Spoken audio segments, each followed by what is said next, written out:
We all play games for different reasons. Maybe it's the satisfaction of taking down that big boss after many failed attempts. Could be the heart-pounding thrill of a fighting game, or just simply a way to wind down with a good old-fashioned adventure after a long day.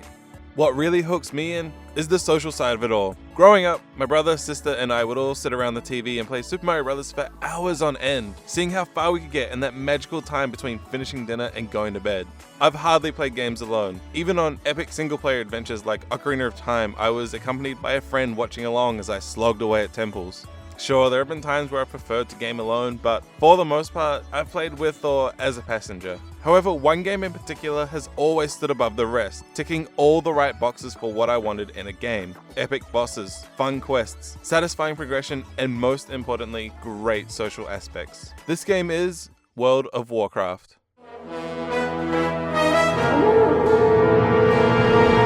We've all had that night, you know the one. You settle in for a couple of hours of that new game you just got, not knowing what to expect. Before you know it, it's 4 AM, you forgot to eat, there are bags under your eyes so heavy you can't sit straight, and all you can do is sit jaw agape at how fantastic this new game you just experienced is. The older I get, the less this happens. It's not even due to having more responsibilities. I just find that less and less games will spark my interest in that same way. And the only culprit I can point the blame at is that night that lasted for 5 years with me playing World of Warcraft. MMOs are an easy addiction to pick up and a hard one to kick. But for me, it's not the game that does it. Plenty of games have immersive worlds with deep lore and an epic story to unfold. Even after you finish the main quest, features like New Game Plus really extend the life of some games. Yet with an MMO, we neglect our friends, family, jobs, and school, all for the name of better gear and higher stats.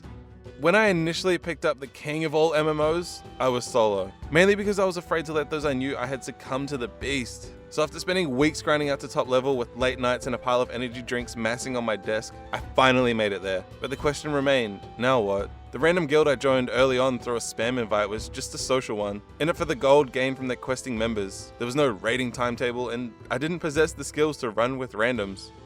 After about a week of walking around Orgrimmar in search of what was next, I quit.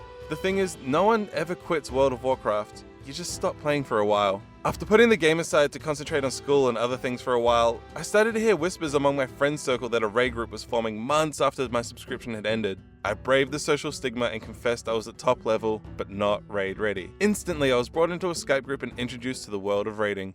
The next few years are what I can only now describe as a messy blur of caffeine-fueled nights, going on until I could hear the birds chirping. Skype calls left going where we all slept, waiting for us to pile back in after grabbing those few hours of rest where we could. I was beyond hooked. I fluctuated in weight, ignored social responsibility, dropped university and friend circles, all in the name of WoW. But in all honesty, it wasn't the game itself that kept me going, it was my friends. This was our social club, our local sports team that met up to hang out, only we hung out through Skype and our avatars. I refused to play other games, not because I didn't like anything new out at the time, but because I wanted to spend my time with my friends, and if I was doing something else, I'd feel left out. I've noticed the same pattern with an array of other games I've picked up in my time between subscriptions of WoW. League of Legends being another one I've found myself trapped in. I fucking hate this game, but I keep going back because friends of mine are invested and I don't want to miss out on all the fun of shit talking over mics. Services like Skype, Vent, Google Hangouts, and now Discord have all paved the way for a new era of couch-type gaming.